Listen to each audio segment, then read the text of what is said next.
भारत को अंग्रेजों की दास्ता से मुक्त कराने हेतु हमारे देश के अनेक वीरों ने अपने प्राणों की आहुति हंसते हंसते दी। भारत में पुरुषों के साथ आर्य ललनाओं ने भी देश, राज्य और धर्म संस्कृति की रक्षा के लिए आवश्यकता पड़ने पर अपने प्राणों की बाजी लगाई है। परंतु दुख की बात यह है कि ऐसे वीरों के योगदान को आज की पीढ़ी न के बराबर जानती है। इस गुमनाम नायकों में भगत सिंह से उम्र में 4 वर्ष छोटी आयु में फांसी का फंदा चूमने वाले भगत सिंह के वो गुरु, जिनका फोटो भगत सिंह अपनी जेब में सदैव रखते थे। एक 18 वर्षीय बोर्ड टॉपर बालिका, जिन्होंने एक ऐसे क्लब पर धावा बोलकर अपने प्राणों की आहुति दे दी जिसके बाहर लिखा था, Indians and dogs are not allowed. एक ऐसा आदिवासी वीर नायक जिसने जल, जंगल और जमीन का नारा दिया।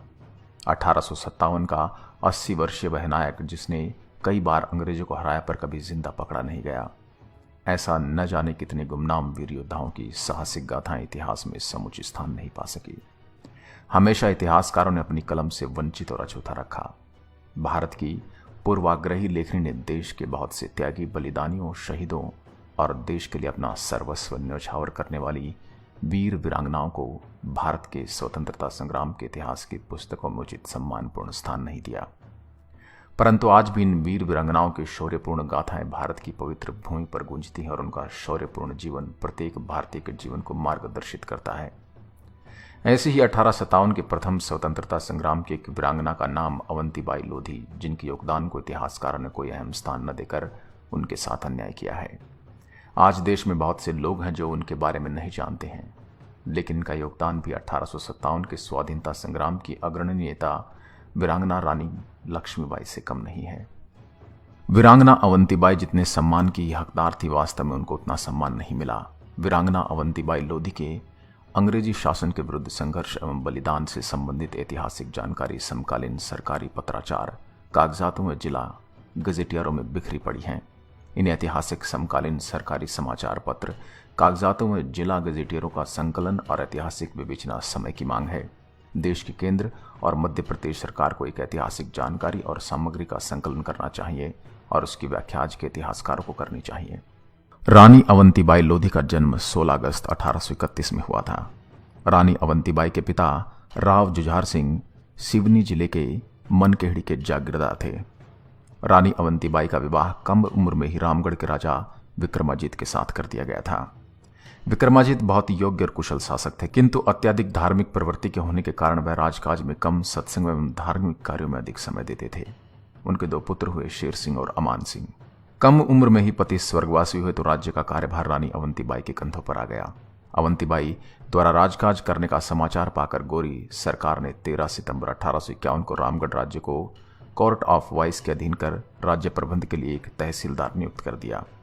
1857 की क्रांति में ब्रिटिशों के खिलाफ साहस भरे अंदाज से लड़ने और ब्रिटिशों की नाक में दम करने के लिए उन्हें याद किया जाता है। कहा जाता है कि वीरांगना अवंतीबाई लोधी 1857 के स्वाधीनता संग्राम के नेताओं में अत्यधिक योग्य थी। कहा जाए तो वीरांगना अवंतीबाई लोधी का योगदान भी उतना ही है जितना 1857 की क्रांति संग्राम में वीरांगना झांसी की रानी लक्ष्मीबाई का था। स्वतंत्रता संग्राम में सहयोग जुटाने हेतु रानी अवंतीबाई ने एक अद्भुत उपाय आजमाया। उन्होंने आसपास के सभी राजाओं और प्रमुख जमींदारों को पत्र के रूप में क्रांति का संदेश भेजा, किंतु साथ ही कांच की चूड़ियां भी भिजवाई।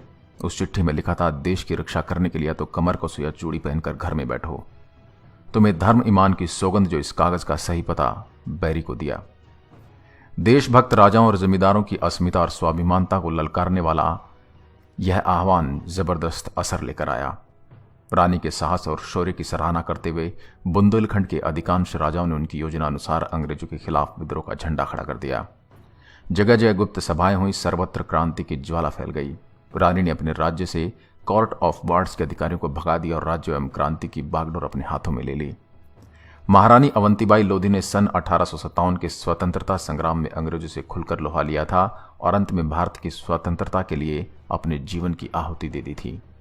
20 मार्च 1858 को इस वीरांगना ने रानी दुर्गावती का अनुकरण करते हुए युद्ध लड़ते हुए अपने आप को चारों तरफ से घिरता हुआ देख स्वयं तलवार भोंककर देश के लिए अपने जीवन को बलिदान कर दिया। जब रानी वीरांगना अवंतीबाई अपनी मृत्युशैया पर थी, तब इस वीरांगना ने अंग्रेज अफसर को अपना बयान देते हुए कहा कि ग्रामीण क्षेत्र के लोगों को मैंने ही विद्रोह के लिए उकसाया, भड़काया तथा मेरी प्रजा बिल्कुल निर्दोष है।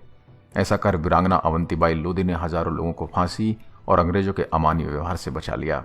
मरते मरते ऐसा कर वीरांगना अवंतीबाई लोधी ने अपनी वीरता की एक और मिसाल पेश की। धन्य है वह वीरांगना जिसने एक अद्वितीय उदाहरण प्रस्तुत कर 1857 के भारत के प्रथम स्वाधीनता संग्राम में 20 मार्च 1858 को अपने प्राणों की आहुति दे दी। ऐसी वीरांगना का देश की सभी नारियों और पुरुषों को स्मरण करना चाहिए और उनसे सीख लेकर नारियों को विपरीत परिस्थितियों में जज्बे के साथ खड़ा रहना चाहिए और जरूरत पड़े तो अपनी आत्मरक्षा, अपने स्वाभिमान की रक्षा के लिए वीरांगना का रूप धारण करना चाहिए। दुर्भाग्य से आज ऐसी वीरांगना का बलिदान और जन्म दिवस उनकी जाति के ही कार्यक्रम बनकर रह गए हैं।